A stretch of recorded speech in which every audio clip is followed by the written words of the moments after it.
TFA fam, welcome in. We are a day late, but not a dollar short here. Had some things going on this weekend, so we weren't able to get to the waiver ads like normal on Sunday night, but we will be back to regularly scheduled programming from here on out. So apologize for that, but we are back and we are ready to get you all the waiver wire goodness for this week. So let's further ado, let's just get right into it. Okay, so one thing to keep note this week, we do have some pretty heavy hitters on bye this week. The Dolphins, Eagles, Chiefs, and Rams are all on bye this week. So I think there's going to be a lot of people looking through these waivers to get something because they are going to need it. So let's start things off and let's go right with the quarterbacks. We have Gardner Minshew leading this off at 26% rostered. They play the Patriots this week. Minshew completed 17 of 26 for 127 yards and a score. The Colts offense didn't really need to do a whole lot, as the Colts defense scored 2 defensive touchdowns, which limited the need for their offense to do a whole lot. But this week, they do get a Patriots defense that I think favors the passing attack. The Pats did just allow 320 passing yards to Sam Howell in the Commanders' offense. On the season, they have allowed the 12th most passing touchdowns and the seventh most passing yards. So this is a good matchup here for Gardner Minshew, a team that if you let them, they will throw all over you. So a very high pace offense as well. So Gardner Minshew is the guy that I think that I like the most this week. Next up, let's talk about Josh Dobbs. Coming off the bench, only been there for like 3 or 4 days, and he came in after a concussion to Jaron Hall. He completed 20 of 30 passes for 158 yards and 2 scores. He also rushed 7 times for 66 yards and another touchdowns. Dobbs quietly has been a top 12 quarterback this year. Now, he likely won't get Justin Jefferson, who is eligible to return this week. It doesn't sound like there was too much positivity there, but they just, I would expect probably a few more weeks away. But he could provide some upside with the weapons and the rushing attack, and his rushing upside does raise his ceiling a little bit here as well. But the Saints aren't a great matchup, but they have allowed the 10th fewest fantasy points to quarterbacks. However, his rushing upside does provide a little bit safer floor. And then Taylor Heineke, 11% roster. They do get a matchup against the Cardinals this week.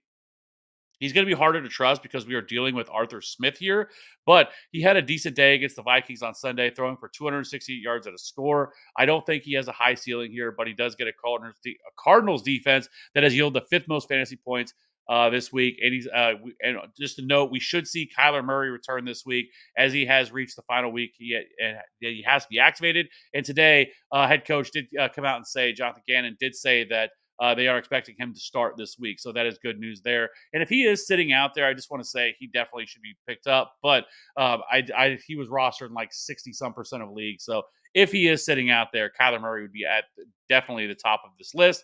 And then Will Levis, 45% against the Bucs this week. While it wasn't his week 8 production, Levis still completed 22 of 39 for 262 yards, but he failed to find the end zone, which resulted in a measly 10 fantasy points. This week, the Titans take on a Bucs defense that allows the 4th most fantasy points to quarterbacks. But we will have to see if he's going to be named the starter, because Mike Vrabel spoke on Friday and said he's not ready to name Levis the starter.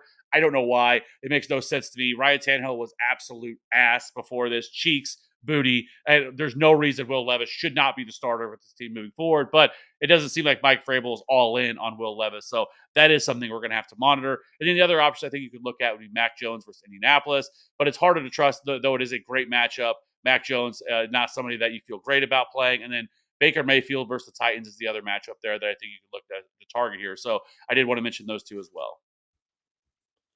Kicking on over to the running backs for week 10. Thankfully, we didn't have a bunch of injuries. So this week sets up more of a week to just stash some handcuffs if you don't have a top waiver priority, because the guy to add this week is without a doubt going to be Kev, your boy, Keaton Mitchell. Really in his first action, he was active for another game, I think last week or the week before. He only had like 1 catch for 9 yards. He got banged up again. But in this game, he had a very Devon Achane type stat line to go along with a Devon Achane type build. He had 138 yards rushing and a score on just 9 carries.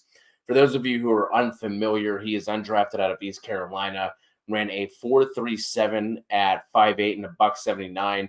But he did put up the kind of stats you'd like to see from someone who is undersized at a smaller school. His final year last year at ECU, he had over 1,700 total yards and 15 total touchdowns. His path to being like, every week fantasy relevant type of player is taking over the Justice Hill role. Because of his size, he's not going to surpass Gus Edwards here. but I do think it's possible he overtakes Justice Hill. He was used as a pass catcher in college. He racked up at least 20 catches and 250 receiving yards in both of his last 2 seasons. So Keaton Mitchell definitely going to be the guy to add here. Some other guys that are worth mentioning among the ads: Zach Charbonnet led the Seahawks running back room in snaps thanks to them getting blown out this past week. I don't think this is a signal that Charbonnet is going to take over for Seattle, but it was good to see him get those type of snaps because it was DJ Dallas earlier in the year who was getting that pass catching work. So if you're in a deeper league, it does make you feel a little bit more comfortable if you need to throw him in as a flex type play. But then obviously, if anything were to happen to Kenneth Walker, it's wheels up for Charbonnet. So if he's sitting out there, he definitely needs to be added. Jerick McKinnon, I kind of threw on here like in terms of the ads because he's not really a handcuff type player, but he should be rostered as well. Talked about him last week. You're never going to feel comfortable starting him, but you can get what we got this last week when he comes through and gets you a touchdown. Tyjae Spears is another one who should be on the ad list here. We've been seeing him have a little bit more juice than Derrick Henry. He's been involved as well, so he's kind of like in that handcuff plus territory, but I think he's more of an ad than just a handcuff. Speaking of handcuff plus, Kenny Gainwell, Jamal Williams. I did just want to note that Jamal Williams has seen his snap share increasing over the past few weeks, while Alvin Kamara's has been declining, including a sub 50% snap share this past week. He's going to be more of a touchdown dependent type of running back and more of a deeper league ad, but he should be picked up in those formats considering how gross the position has been this year. Again, like I said, this is going to be more of a handcuff type week. So your Tank Bigsby's, Rico Dowdle, Eli Mitchell, Ty Chandler, obviously throwing on here with Cam Akers going down with another torn Achilles, which is just absolutely brutal for him. So I would think that it's going to be Ty Chandler who gets called back up from the practice squad and gets activated.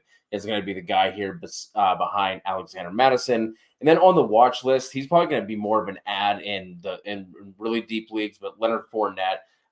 Latavius Murray has been a turd. He hasn't done much of anything. Fournette is still on the practice squad for Buffalo, but I would think that he gets activated sooner rather than later and takes over that Latavius Murray role. So, 10-team leagues, you probably don't have to add him. 12-team leagues and deeper, Leonard Fournette becomes more of an intriguing option.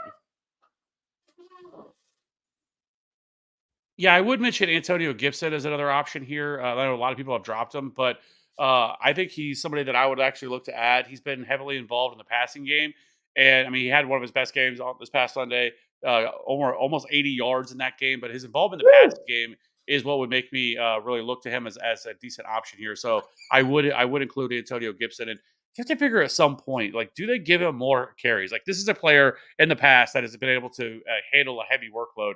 I don't know why they continue to run with Brian Robinson because it just once again looks like Brian Robinson is running through quicksand every time he's trying to run. So Antonio Gibson would be another player. He's rostered about 40% of leagues. So if he's sitting out there, he's another player that I would definitely be looking to take a shot on. But let's go ahead and jump over to wide receivers. And so for me, some people might look at this a little bit differently and wondering why I have Michael Wilson up here, considering he didn't even play in week 9. But the main appeal here is that the return of Kyler Murray. Wilson already has 50 or more receiving yards in 5 of his past 7 games, and he is the perfect deep threat for Kyler Murray, who has the 8th highest deep ball completion percentage since 2019, and Wilson is 3rd among all wide receivers at average depth of targets this year. So I am buying him now before he becomes a boom once Kyler Murray does return. He's only rostered in 15% of leagues. So Michael Wilson is the guy that I definitely am looking at. And then Quentin Johnson, I'm sure a lot of people may have, if he wasn't already rostered, people may have ran out and grabbed him, but he still shows only 34%. Josh Palmer was placed on IR with a knee injury. This makes Johnson one of the best ads at wide receiver. With Palmer active last week, he still saw a 15% target share, and I expect that number to rise. Now, I know tonight hasn't been great, but this is also one of the best defenses in the league going against the Jets. But after that, they do get really good matchups here. So Quentin Johnson is definitely somebody I'm going to be looking to add for sure. And then next up, you have Noah Brown, rostered 1%. Now, listen, he exploded yesterday for 27.3 PPR points, which makes him the wide receiver 3 on the week. He yielded all 6 of his targets for 153 yards and a touchdown. I wouldn't run out and spend heavy fab on him, but he has seen 5 or more targets in 3 straight games. It gets a favorable matchup against Bengals, Cardinals, Jags, and Broncos moving forward. But this will also depend on the availability of Robert Woods. But at this point, Noah Brown has shown way more juice than what Robert Woods ever has. And I think he really should be the starting slot wide receiver for this team moving forward. But we'll still have to see on that. But Noah Brown is definitely worth an ad. Zay Jones, 20% should return this week, from the injury that has forced him to miss most of the season. He was a starting wide receiver at 2 wide receiver sets prior to this injury. He's also preferred red zone option for Lawrence, which should make him a viable wide receiver 4, wide receiver 5 on most weeks. Demario Douglas hauled in 5 of 7 passes for 55 yards. Not a great day, but I think he's still a flex-worthy option. Douglas continues to be involved with 6 or more targets over his last 3 starts, and he is more of a PPR option for me. But he has not scored a touchdown in 0 games so far this year. So I still think he is a good PPR option. But past that, I don't know if I'd be really looking to add him. Khalil Shakur, 6% rostered. He has now taken over the starting slot wide receiver role for the Bills and gets a top 10 matchup against this week against the Broncos. I think he's a plug and play flex option this week as well. Jalen Tolbert, 1%. He caught 3 of 5 targets for 49 yards and a score.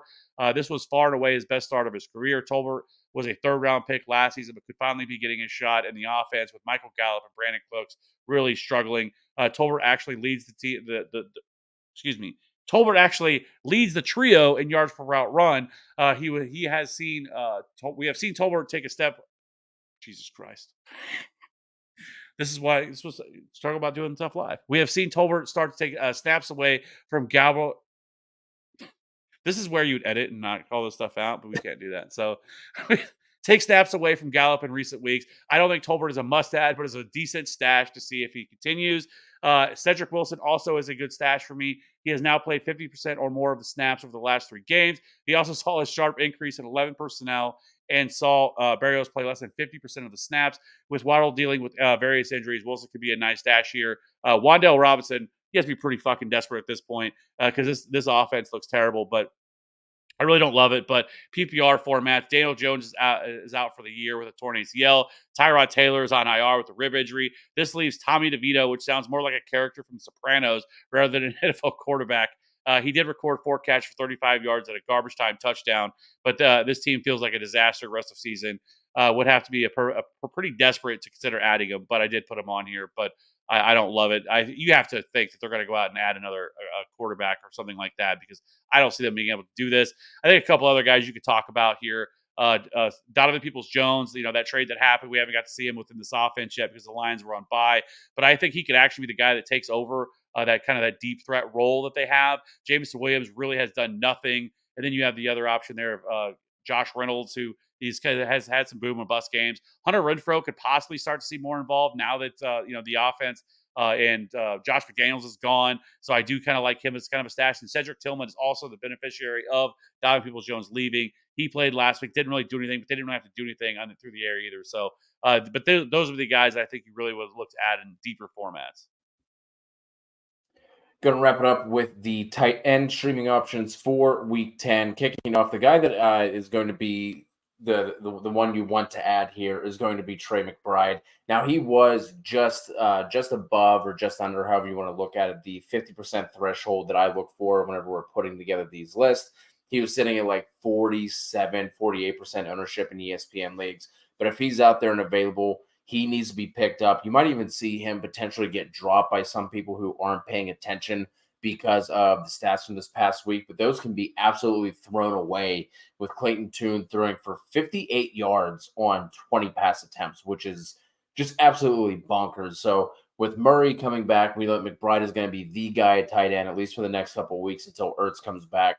And it really is just Hollywood Brown at this point for guys that you're worried about in terms of taking away targets. I think Michael Wilson could be a good stash as Kev was laying out, but it's really going to be those two at the top of the pecking order, in my opinion. Next up is going to be Taysom Hill. He's going to be someone that's either going to give you 20 points or 2. But if he's listed as a tight end in your leagues, he's certainly worth a dart throw at this dumpster fire of a position. To make you feel a little bit better, he does have at least 50 rushing yards in back-to-back weeks, and it has at least 4 receptions in 3 of his last 4. Cade Otton and Luke Musgrave, I'm kind of like bundling and lumping these two together here because both of them have had kind of like tight end one usage, just in terms of snaps and routes run. The fantasy points haven't really followed though, but this last week we did see Musgrave go 5 for 51 and one, while Otton went 6 for 70 and two. Otton has seen at least 6 targets in 3 straight games as well. Hunter Henry, he's hard to trust with how just awful and up and down this Pats offense has been. But he gets a matchup against Indy, who has been giving up the 6th most half PPR points per game to the position.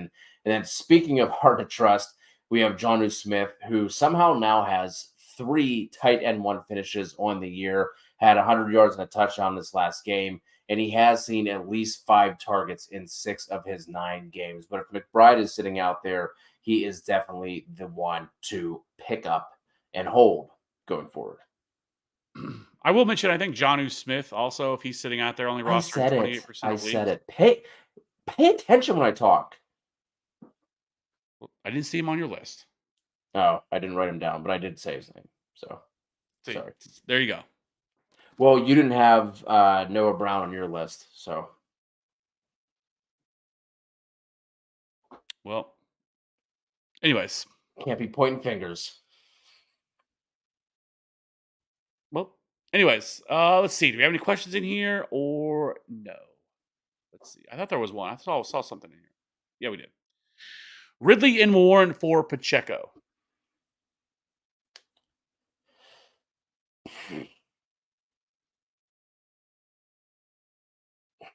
I think this is a question of if you really need a running back, because they are so hard, like there's so few of running backs that are actually producing. And I know the last couple of weeks haven't been great.